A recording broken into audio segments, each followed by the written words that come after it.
Hello, fellow humans. The Intergovernmental Panel on Climate Change has published last week the final part of its mammoth sixth assessment report. Its conclusions are not good. Scientists have delivered a final warning on the climate crisis, as rising greenhouse gas emissions push the world to the brink of irrevocable damage. Only very fast and drastic action can avert this disaster.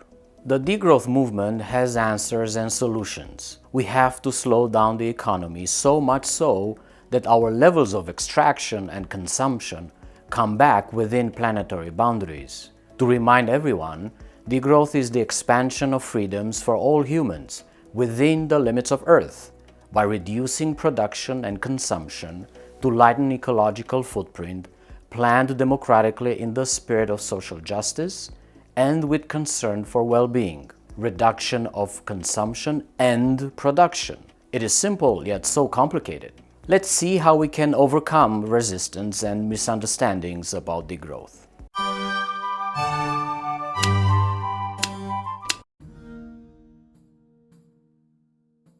Intuitively, degrowth makes sense. We do need to extract less, produce less, consume less so we can enjoy meaningful life more. I would like to argue that degrowth is a powerful concept that, if properly understood, can be the single strongest idea that can unite not just the entire political left, but all humans across all ideologies. Degrowth rests on the shoulders of freedom, of well-being, of communalism, of solidarity. All these and many other similar concepts are shared across the political left. Freedom is the centerpiece of libertarian thought that is usually associated with the political right. Who does not like freedom? I discussed in this video 12 critiques to degrowth, so I will not repeat them here.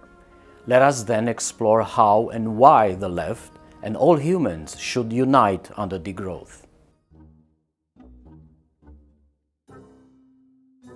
The crux of my argument are these 7 points.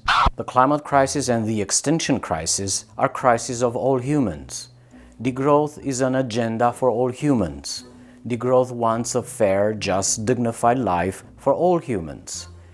Degrowth is rooted in science, not ideology.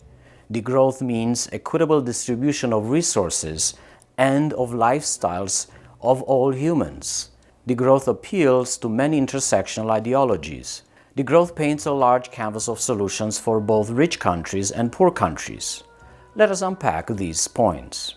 The IPCC report does not talk about Europeans or Asians or Africans or North Americans. Its conclusions are for all humans. Here we can see the extent to which current and future generations will experience hotter and a different world. It is likely we will have an increase on heavy precipitation. Very likely we will have more glacier retreats and global sea level rise, and virtually certain we will have more upper ocean acidification and increase in hot extremities. This graphic from the report means that we have only 7 years left to do something radical to avoid climate catastrophe. Number 2, degrowth is an agenda for all humans. When degrowth talks about reduction of production and consumption, it refers to different scales for different regions of the world. For example, the average carbon footprint of a Canadian will have to drop significantly more than the average footprint of a Nigerian. In terms of lifestyles, Canadians need to drop from 14 tons to under 3 tons in 7 years. Per capita emissions show only one side of the story. Absolute emissions are also extremely important. Degrowth explains how all countries need to do their fair share, not just rich countries and not just developing countries. The heaviest burden is by far on the global north. In a sense, this means degrowth transition away from capitalism would be much easier for countries in the global south. However, this means the global north we have to immediately stop the imperialist extraction and exploitation of the resources in the South. Currently, this form of colonialism is sustaining the luxurious imperial mode of living of humans in the North. This neocolonialism needs to end. Esa cantidad de agua, lo que se te habla para uso de la extracción de litio, no está acá. Y entonces una madre no se lo puede romper, destrozar. Ni tampoco ven. Degrowth wants a fair, just, dignified life for all humans. Some members of the ecological justice movements from the South have shown concerns that degrowth does not fully understand the struggles in the South. Degrowth may seem elitist because it is an idea concocted by privileged white people in the North, talking in coffee shops, at academic conferences, and living in fancy apartments with air conditioning and a functioning toilet. Yes, degrowth was invented in the North, but in the end, it is just an idea, not a privileged white male academic. Marxism was also invented by a white guy in Germany, yet it spoke about the struggles of humans under capitalist exploitation from around the world. The power of an idea measures more than the identity of the human that issued the idea. Degrowth wants, much like the model of donut economics, to place all humans in the safe and just space, below the ecological ceiling and above the social foundation. This means all humans will have all their needs satisfied for a decent life, and all humans will not exceed the ecological limits of Earth. This is indeed the most inclusive agenda that has ever been invented for humanity. Everyone across all ideologies, including the political left, is well equipped to realize this, at least intuitively. Number 4. Degrowth is rooted in science, not ideology. When the Stockholm Resilience Center talks about the 9 planetary boundaries, their research is based on hard environmental science. Crossing these boundaries increases the risk of generating large-scale, irreversible environmental changes. IPCC has the work of thousands of scientists behind its reports. In different language, all these reports suggest the need for degrowth, meaning that we have to bring our extraction of materials, production, and consumption of stuff within the limits of what Earth can regenerate.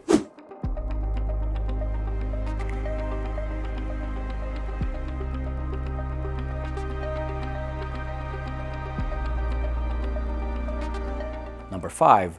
Degrowth means equitable distribution of resources and of lifestyles of all humans. The distribution of resources proposed by degrowth does not apply to select groups of humans, but rather to all humans living on Earth. We also have the notion of unequal exchange, which says economic growth in the rich economies of the global North relies on a large net appropriation of resources and labor from the global South, extracted through differences in prices in international trade. This was 15% of South's GDP, over $4 trillion in 2015 alone. The South has to import expensive products from the North to sustain their economies, and it exports cheap energy and labor so the North can sustain extravagant consumption. This mind-blowing form of neo-colonialism and imperialism must end immediately, in addition to the eradication of debt that the South is owing to the North. Degrowth advocates for all these measures, which will essentially translate in a significant improvement of the quality of life of poorer nations, their true emancipation from the shackles of Northern capitalism. This will literally mean more freedom and growth, yes, growth, of well-being for billions of people. 6. Degrowth appeals to many intersectional ideologies. In this video, I discussed how ecosocialism and degrowth have many ideas in common. Both ecosocialism and degrowth recognize that capitalism cannot exist without growth. Any alternative must be radical and therefore attack capitalism for its exploitation and mindless extractivism. Degrowth is indispensable and must start with phasing out fossil fuels and the wasteful consumption of the top 1% elite. Soviet socialism is a dead end because it was also obsessed with growth, which led to disasters like this one. The global North has a heavier burden in reducing emissions. Bad consumption patterns like planned obsolescence must end. The fossil oligarchy must be confronted directly until it is defeated.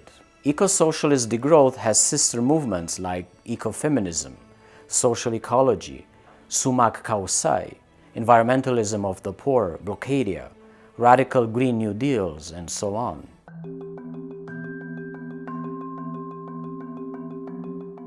7. Degrowth paints a large canvas of solutions for both rich countries and poor countries. There are many solutions put forward by degrowth. This study, for example, lists over 500 of them. Some solutions apply to the global north, some apply to the global south. There's no single silver bullet for all countries. The end goal, however, is the same for everyone. Bring all humans, formerly rich, formerly poor, into the well-being economy, where all fundamental needs of humans are satisfied, where all life, both human and non-human, thrives with dignity in their natural habitat, where nobody exceeds their fair share of resources, where no human lives in debauchery at the expense of the suffering of many others. This is common sense by definition.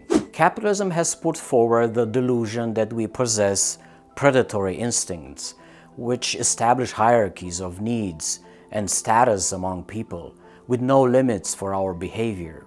Capitalism has sold the delusion that freedom means breaking all the limits and then jumping into a mysterious abyss of infinite accumulation on a limited planet. It is time the political left recognized its common enemy in capitalism and united by using the narrative of degrowth towards solidarity and hard revolt against the system, so we can all build a beautiful future together. Check out my other videos to learn more about the degrowth movement and how we can replace capitalism with the well-being economy.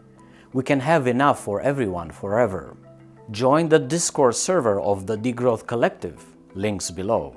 I would like to thank my supporters for saving me from capitalist advertising. They have my eternal gratitude. If you can support this channel, please visit my Patreon page or donate a coffee. Thank you.